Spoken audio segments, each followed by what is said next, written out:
వచ్చిన మీ అందరికీ కూడా ప్రభు పేరిట నా హృదయపూర్వకమైన వందనాలు తెలియజేస్తా ఉన్నా. కొద్ది నిమిషములు దేవుని యొక్క మాటలు ధ్యానం చేద్దాం. మరి దినమున మనం వినబోయే మరి కృపావార్త వర్తమానములు మనకు ఆశీర్వాదకరం ఉండినట్లుగా మరి ప్రార్థన పూర్వకంగా మనం విందాం. మరి నేటి మన ధ్యాన వాక్యము 1 కొరింథీయులకు రాసిన పత్రిక 7వ అధ్యాయము 15వ వచనాన్ని మనం ధ్యానం చేసుకుందాం. అయితే అవిశ్వాసైన వాడు ఎడబాయవచ్చును. అట్టి సందర్భములలో సహోదరికైనను నిర్బంధము లేదు, సమాధానముగా ఉండుటకు దేవుడు మనలను పిలిచి ఉన్నాడు. దేవునితో చెప్తారు. హల్లెలూయా. ప్రియులారా, ఈ మాటలు అపోస్తలుడైన పౌలు గారు దేవుని యొక్క ప్రేరణతో కొరింథీ సంఘములో తెలియజేస్తున్నటువంటి మాటలు. సంఘం అనగానే ఒక కుటుంబం. చెప్పండి, సంఘం అనగానే ఒక కుటుంబం. అలాంటి సంఘమైన కొరింథీ సంఘం అనే కుటుంబములో కొన్ని సమస్యలు వచ్చాయి, కొన్ని శోధనలు ఎదురయ్యాయి, కొన్ని కష్టములు ఎదురయ్యాయి. అలాంటి పరిస్థితులలో పరిశుద్ధాత్మ చేత ప్రేరేపించబడి పౌలు గారు తెలియజేస్తున్న విలువైన అమూల్యమైన మాట ఏంటంటే, దేవుడు మనలను ఎందుకు పిలిచాడు అనే ఒక మాటను జ్ఞాపకం చేస్తున్నారు. మరి ఇక్కడ ఈ సందర్భంలో మన కొరింథీ సంఘములో ఏర్పాటు చేయబడి వచ్చినటువంటి సమస్యల వల్ల, శోధన సమస్యల వల్ల మన సంఘానికి ప్రోత్సాహకరముగా కొన్ని మాటలు మాట్లాడారు. అందులో ఆఖరి మాటగా ఏమన్నాడు? సమాధానముగా ఉండుటకు దేవుడు మనలను పిలిచి ఉన్నాడు అని చెప్తున్నాడు. దేవుని స్తోత్రం. పిల్లలు, మరి దేవుడు నిన్ను నన్ను కూడా పిలిచి ఒక సంఘముగా ఆయన మన ఏర్పాటు చేయడానికి గల కారణం ఏంటంటే, సంఘములో అందరూ కూడా సమాధానముగా ఉండాలని. హల్లెలూయా. మరి ఎందుచేత సంఘములో మనం సమాధానముగా ఉండాలి అంటే, లోకములో మనం ఉన్నప్పుడు అనగా క్రీస్తుని నమ్మనప్పుడు, లోకానుసారమైన జీవితాన్ని మనం జీవించినప్పుడు మనకేమి లేదు, శాంతి లేదు, సంతోషం లేదు, సమాధానం లేవు. అవునండి. క్రీస్తులోకి రాకముందు మన జీవితంలో సమాధానం లేదు, సంతోషం లేదు, ఆనందం లేదు. అలాంటి మనలను ప్రభువైన యేసు క్రీస్తు వారు మనం పిలుచుకున్నది ఎందుకు అంటే, సంఘముగా సమకూర్చబడిన నీవు నేను కూడా ఒకరితో ఒకరు సమాధానముగా ఉండాలని. దేవుని స్తోత్రం. కానీ సాతాను ఎంత భయంకరుడంటే, నేటి క్రైస్తవ సంఘములలో కూడా శాంతి లేకుండా, సంతోషము లేకుండా, ఆనందం లేకుండా చేస్తా ఉన్నారు. అనేకమైన భేదాలు, అనేకమైన వ్యత్యాసాలు, అనేకమైన మనస్పర్ధలతో క్రైస్తవ బిడ్డలు జీవిస్తూ ఉన్నారు. మరి పౌలు గారు వారిని హెచ్చరిస్తున్న మాట ఏంటంటే, ఇది వరకు మనం ఎలాంటి వారమైనప్పటికీ, ఎలాంటి స్వభావము గలవారమైనప్పటికీ కూడా క్రీస్తులోకి వచ్చిన నీవు నేను కూడా ఒకరితో ఒకరు సమాధానముగా ఉండాలి. దేవుని స్తోత్రం. మరి ఎందుచేత సంఘములో సమాధానముగా ఉండాలి, సంఘముతో సమాధానంగా ఉండాలి, సేవకులతో సమాధానంగా ఉండాలి, దేవునితో సమాధానంగా ఉండాలి అంటే పిల్లరా, మరి బైబిల్ చెప్తుంది రిఫరెన్స్ దేవుడికి. కానీ ఒకసారి ఒక ఆయన బలి అర్పించాలని ప్రభు సన్నిధికి వచ్చినప్పుడు ప్రభువారు ఆయనతో చెప్తా ఉన్నారు, నీవు బలి అర్పించే ముందు మొదట నీ సహోదరుడి దగ్గరికి వెళ్ళి సమాధానపడు, అప్పుడు వచ్చి బలి అర్పించు, నేను దానిని అంగీకరిస్తానన్నాడు. దేవుని స్తోత్రం. అనగా క్రైస్తవ బిడ్డలమైన, దేవుని బిడ్డలమైన, సంఘ బిడ్డలమైన మనం జ్ఞాపకం చేసుకోవాల్సింది ఏంటంటే, మనము కూడా బలి అర్పించువారమై ఉన్నాం. ఏద బలి? కీర్తనపాడు అంటాడు, విరిగి నలిగిన హృదయమే దేవునికి ఇష్టమైన బలి. దేవుని స్తోత్రం. మరి దేవునికి ఈ జన్మలలో ఇష్టమైన బలి మన హృదయం విరిగి నలిగి ఉండాలి. దేవుని స్తోత్రం. మరి మన హృదయము దేవునిలో విరిగి నలిగినదిగా ఉన్నట్లయితే అందరినీ ప్రేమిస్తాం, అందరితో సమాధానంగా ఉంటాం, అందరితో అన్యోన్యంగా ఉంటాం, అందరితో ఐక్యతగా ఉంటాం. మనకి ఇక శత్రుడనే వారు ఎవరో ఉండరట. దేవుని స్తోత్రం. ఇంటిలోనే గాని, వీధిలోనే గాని, సంఘములోనే గాని, సమాజంలోనే గాని మనకి ఎవ్వరు విరోధులు ఉండరు. ఒకవేళ మనల్ని అనేక మంది విరోధులుగా భావించవచ్చు. చెప్పండి, మనలను అనేక మంది విరోధులుగా భావించవచ్చు. అది కాదు ఇక్కడ మనం తెలుసుకోవాల్సి. మనకి ఎవరు కూడా విరోధులు ఉండరు. ఎందుచేత ప్రభు చెప్పాడు, మరి నీ విరోధుల కొరకు, నీ శత్రువుల కొరకు ప్రార్థన చేయండి అని చెప్పాడు. దేవుని స్తోత్రం. మన శత్రువుల కొరకు ప్రార్థన చేయాలి. వారి కష్టాలు ఉంటే, వారి బాధలు ఉంటే, వారి శోధనలు ఉంటే, వారి సమస్యల్లో ఉంటే వారి కొరకు ప్రార్థన చేయాలి, వారిని పరామర్శించాలి, వారిని పలకరించాలి. ఇదేంటండి, వాళ్ళు మాట్లాడకపోతే ఎలాగెళ్ళమండి, వాళ్ళు మాట్లాడకుండా ఉంటే ఏం వెళ్ళమండి అనుకోవద్దు. బైబిల్ చెప్తుంది అలాగ మనం చేసినట్లయితే మన శత్రువుకి తన నెత్తి మీద నిప్పుల కొంపడి పెట్టినట్టుగా ఉంటుందట. హల్లెలూయా. నాయనా, నేను పట్టించుకోకపోయినా, నేను మాట్లాడకపోయినా నా శత్రువు వచ్చి నన్ను ఎంతగా పరామర్శిస్తున్నాడు, పలకరిస్తున్నాడు, నా కొరకు ప్రార్థన చేస్తున్నాడని అతని నెత్తి మీద ఏంటంట నిప్పులు కొంపడి పెట్టినట్టు ఉంటుందని చెప్తుంది బైబిల్. దేవుని స్తోత్రం. అనగా క్రీస్తు కలిగిన ఆ ప్రేమ, క్రీస్తు కలిగిన ఆ మనసుతో మనము కూడా ఇతరులను ప్రేమించువారుగా ఉండాలి. హల్లెలూయా. అంటే క్రైస్తవుడికి ఎవరు శత్రువు అనేవాడు ఉండకూడదు. ఎవరిని శత్రువునిగా భావించొద్దు. ఇదేంటంటే, మరి నేను అలా భావించాలి అనుకుంటున్నాను, వారు మీదకి వచ్చేస్తున్నారు, వారు నా ఇంటి మీదకి వచ్చేస్తున్నారు అనుకోకూడదు. దేవుని స్తోత్రం.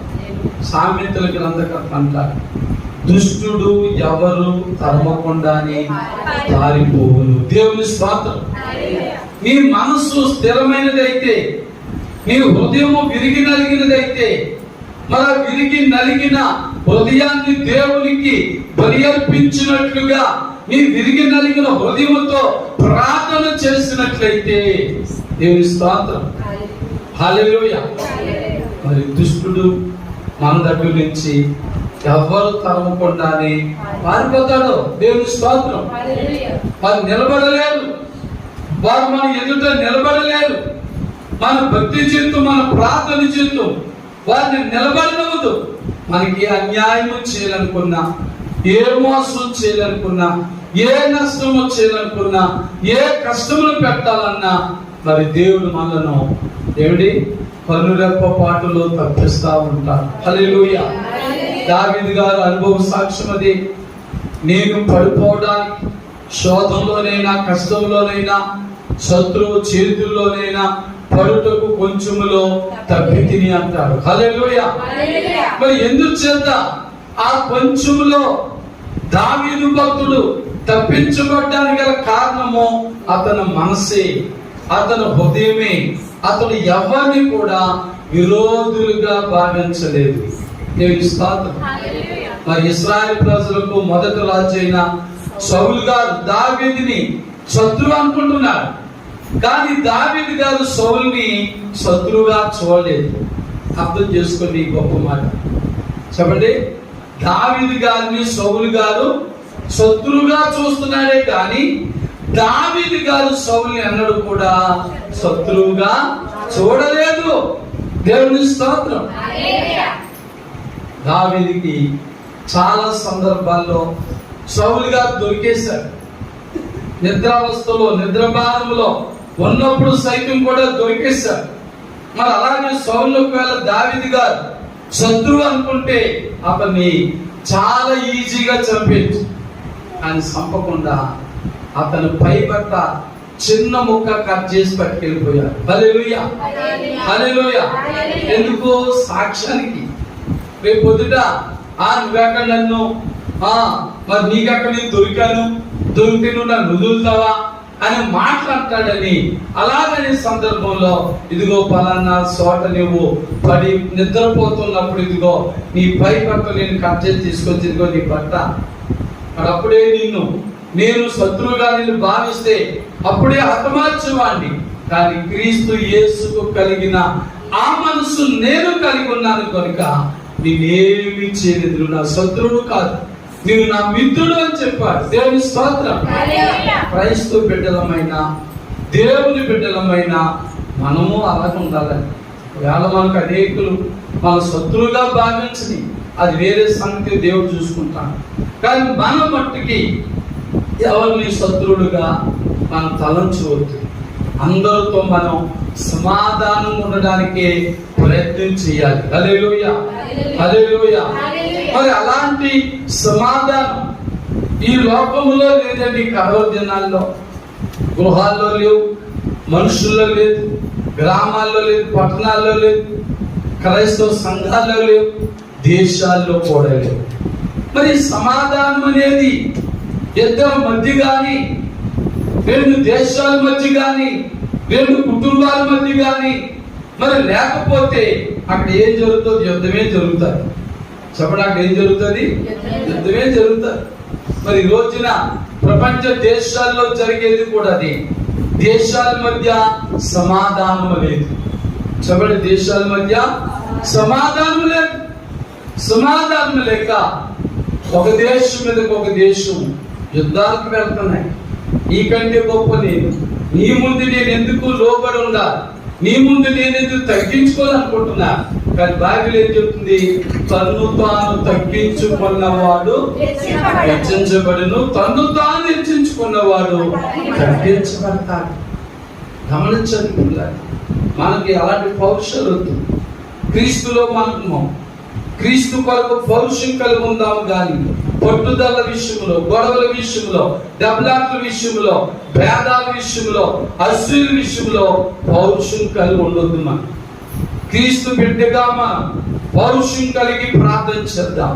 క్రీస్తు బిడ్డగా పౌరుషం కలిగి నిజమైన క్రైస్తవులుగా మరి ఉండడానికి ప్రయాసపడదాం, ప్రయత్నం చేద్దామే తప్ప ఇదిగో మరి లోకరీతిగా శత్రుత్వాన్ని పెంచుకునే పట్టుదల మనకు వద్దు.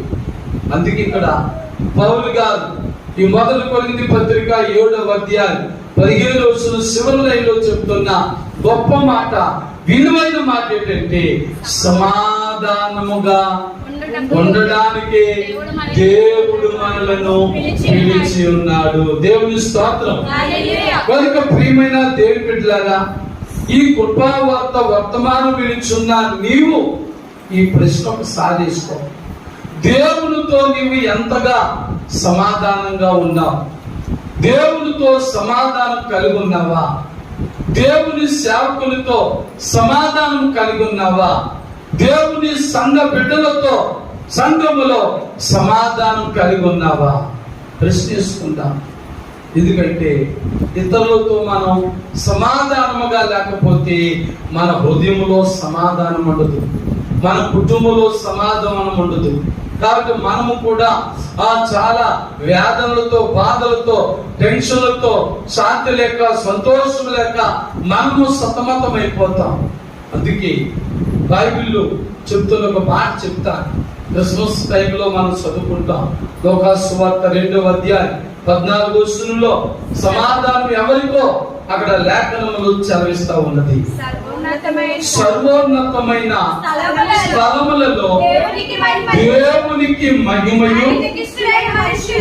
ఏంటంటే రెండో మాట, ఆయనకు ఇష్టులైన మనుషులకు భూమి మీద సమాధానము కలుగును. దేవుని స్తోత్రం, హల్లెలూయా.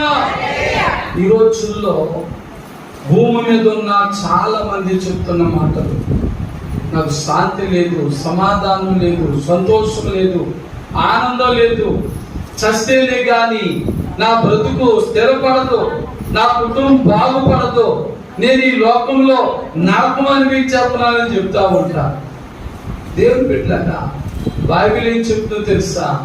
మరి నీవు నేను ఈ కృపావార్త వర్తమానం వినుచున్న ప్రతివారు కూడా మరి దేవుని యందు భయభక్తులు కలిగి దేవునికి ఇష్టమైన పనులు చేస్తూ దేవునికి ఇష్టలుగా మనం జీవిస్తే చచ్చిపోయి కాదట, భూమి మీద మనకు సమాధానం కలుగుతుంది. హల్లెలూయా.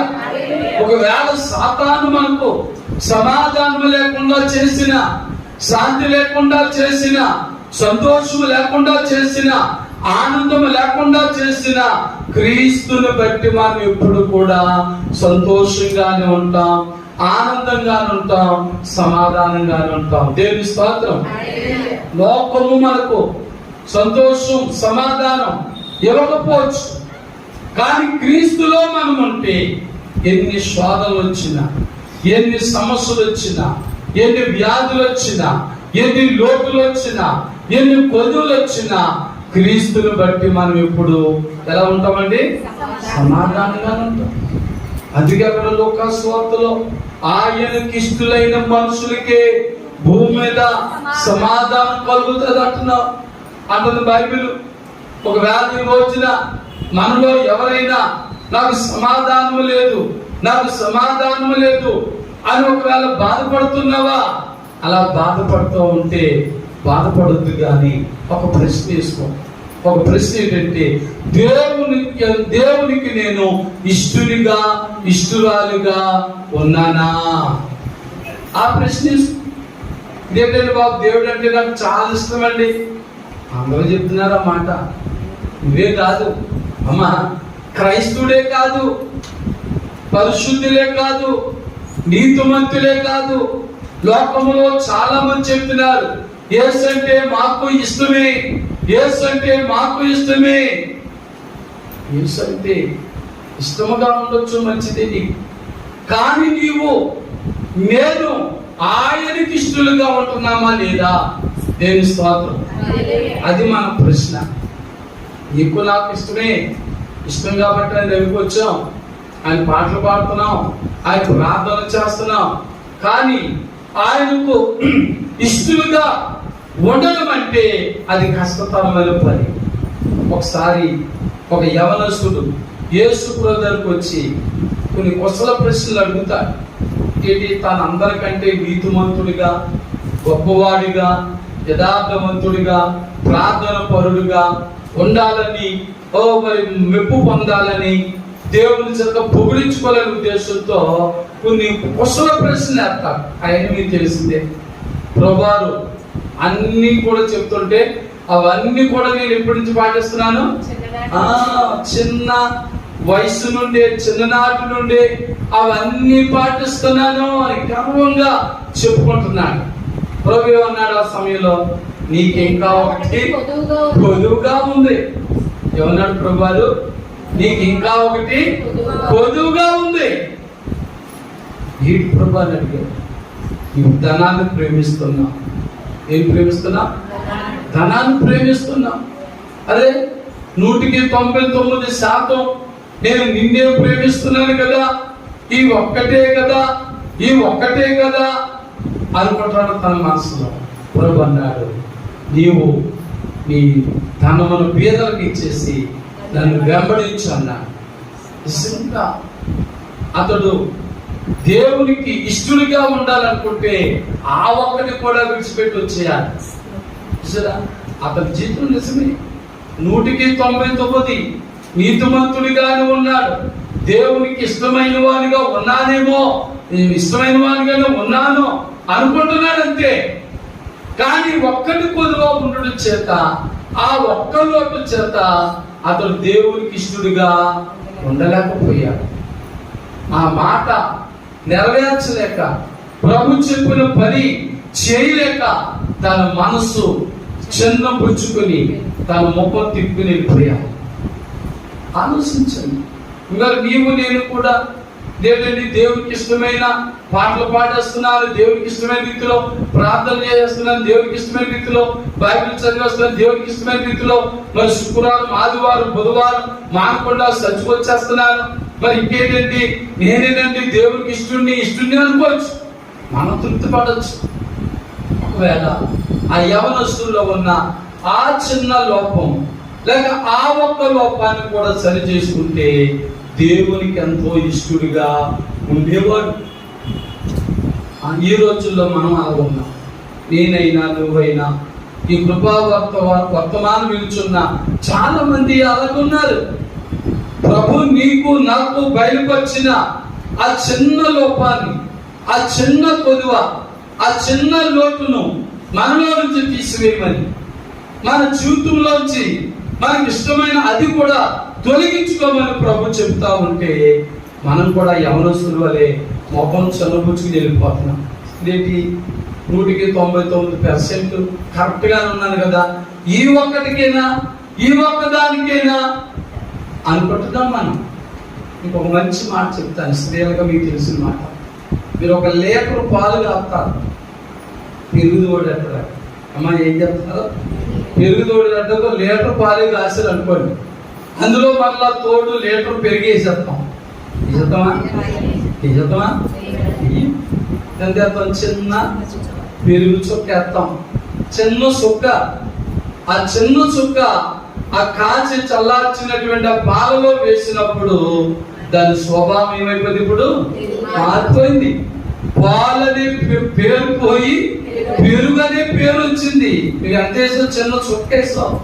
ఆ చిన్న చుక్కే కదా అనుకున్నావు, మొత్తం దాని బ్రతుకునే మార్చేసింది, దాని పేరే మార్చేసింది, దాని స్థితిగతులే మార్చేసింది. అలాగే మనం కూడా ఏమనుకుంటున్నాం? 199% చాలా కరెక్ట్గా ఉన్నాను కదా, ఈ చిన్న లోపమేనా, ఈ చిన్న సమస్యకైనా, ఈ చిన్న అనుకుంటున్నాను. ఆ చిన్నదే, ఆ ఒక్క చిన్న లోపమే నీ బ్రతుకునంతా చెడుగా మార్చేస్తుంది. నీ పేరును పోగొడుతుంది, నీ మంచితనాన్ని పోగొడుతుంది, నీ ఆత్మీయ జీవితాన్ని పోగొడుతుంది, నీ ప్రార్థన జీవితాన్ని పోగొడుతుంది. మరి ఆ చిన్నదాని విషయమై ఇంకా నీవు దేవునికి ఎలా ఇష్టడుగా మనం ఉంటాం. అందుకే మనకి ఈ లోకంలో ఇష్టవర్ధనాల్లో సంతోషం లేదు, శాంతి లేదు, సమాధానం లేదు. కనుక దేవుని బిడ్డలారా, మరి లోకాసు సువార్త 2వ అధ్యాయం 14వ వచనంలో సెలవిచ్చిన ప్రకారంగా ఈ కడవరి దినాల్లో, అంచె దినాల్లో, ప్రభురాకడ దినాల్లో మనం కూడా మరి శాంతి, సమాధాన, సంతోష, ఆనంద భరితులుగా ఉండాలంటే దేవునికి ఇష్టమైన పనులు చేద్దాం. ఎవరికి ఇష్టమైనవండి? సంఘానికి ఇష్టమైనవో, పాస్టర్ గారికి ఇష్టమైనవో, లోకానికి ఇష్టమైనవో, స్నేహితులకు ఇష్టమైనవో, బంధుమిత్రులకు ఇష్టమైనవో కాదు.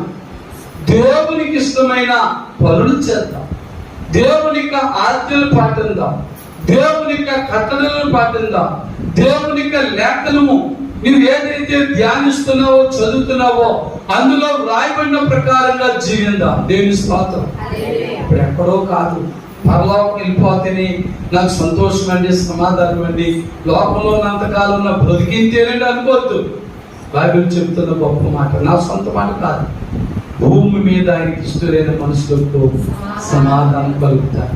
ఈ భూమి మీదే, ఈ కలవ దినాల్లోనే, మరి అంచె దినాల్లోనే, మరి అపాయకరమైన దినాలలోనే మరి మీకు శాంతి, సంతోష, సమాధానం కలుగునట్లుగా మరి నీవు నేను కూడా దేవునికి ఇష్టలుగా ఉన్నామా లేదా?